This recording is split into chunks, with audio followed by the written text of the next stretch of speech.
മണിപ്പൂർ സംഘർഷത്തിന്റെ പശ്ചാത്തലത്തിൽ ഗവർണർ ലക്ഷ്മൺ പ്രസാദ് ആചാര്യ കേന്ദ്ര ആഭ്യന്തരമന്ത്രി അമിത്ഷായുമായി കൂടിക്കാഴ്ച നടത്തും. മണിപ്പൂർ സർക്കാർ മുന്നോട്ട് വെച്ച ആവശ്യങ്ങളും വിദ്യാർത്ഥികൾ ഉന്നയിച്ച ആശങ്കയും കേന്ദ്ര സർക്കാരിനെ അറിയിക്കും. വിവിധയിടങ്ങളിൽ ഉണ്ടായ പ്രതിഷേധങ്ങളിൽ 33 പേരെ അറസ്റ്റ് ചെയ്തു.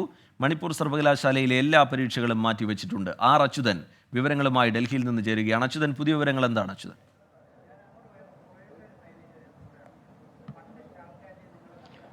റിജിത്ത്, ഈ കഴിഞ്ഞ ദിവസങ്ങളിലായി തന്നെ മണിപ്പൂരിലെ സാഹചര്യം അത് വഷളാകുന്ന ഒരു അന്തരീക്ഷമാണ് ഉള്ളത്. പലയിടത്തും ഇപ്പോഴും സംഘർഷങ്ങൾ തുടരുന്നു. ഒപ്പം തന്നെ വിദ്യാർത്ഥി പ്രതിഷേധം അത് സംഘർഷത്തിൽ കലാശിക്കുന്ന ഒരു സാഹചര്യവുമുണ്ടായി.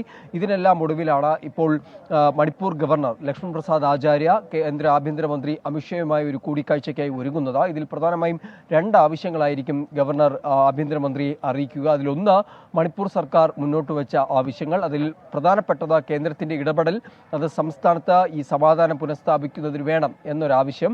മറ്റൊന്ന്, ഈ വിദ്യാർത്ഥികൾ ഇന്നലെ ഗവർണർക്ക് ഒരു നിവേദനം നൽകിയിരുന്നു.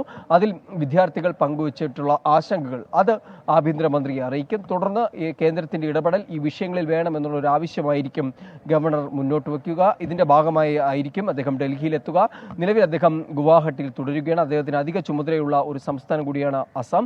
അവിടെ ഇപ്പോൾ ഗുവാഹട്ടിയിലാണ് നിലവിൽ ഗവർണർ പ്രസാദ് ആചാര്യ തുടരുന്നത്. എന്തായാലും ഗവർണറുടെ ഇടപെടൽ അത് നിർണായകമായ ഒരു ഘട്ടത്തിലേക്ക് കടക്കുന്നു. ഒപ്പം തന്നെ ഈ സംഘർഷവുമായി ബന്ധപ്പെട്ട് ഇതുവരെ 33 പേരെ പോലീസ് അറസ്റ്റ് ചെയ്തിട്ടുണ്ട്. ഇതിൽ 7 പേർ പ്രായപൂർത്തിയാകാത്ത കുട്ടികളാണ്. ഇതിൽ അറസ്റ്റ് ചെയ്തിട്ടുള്ള 7 പേർ. എന്തായാലും നടപടികൾ പോലീസിന്റെ ഭാഗത്തുനിന്ന് സ്വീകരിക്കുന്നുണ്ട്. പ്രതിഷേധത്തിൽ സംഘർഷമുണ്ടാക്കാനുള്ള നീക്കങ്ങൾ നടത്തിയെന്ന് ആരോപിച്ചാണ് പോലീസിന്റെ ഒരു നടപടി ഉണ്ടായിരിക്കുന്നത്.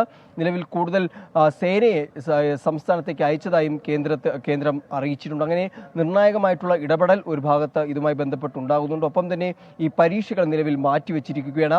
കോളേജുകൾ 2 ദിവസത്തേക്ക് അടച്ചിടാനുള്ള ഒരു നിർദ്ദേശവും ഇതിനോടകം തന്നെ നൽകിക്കഴിഞ്ഞു. അങ്ങനെ സമാധാനം പുനഃസ്ഥാപിക്കുവാനുള്ള നടപടികൾ ഒരു ഭാഗത്ത് ഉണ്ടാകുന്നുണ്ട്. പക്ഷെ അപ്പോഴും ഭീഷണിയായി ഈ ഡ്രോൺ ആക്രമണങ്ങൾ പോലുള്ള ചില സാഹചര്യങ്ങൾ അതിപ്പോഴും സംസ്ഥാനത്ത് തുടരുന്ന ഒരു സ്ഥിതിയുണ്ട്. ശരി, അച്യുതൻ വിവരങ്ങൾ നൽകുകയായിരുന്നു ഡൽഹിയിൽ നിന്ന്.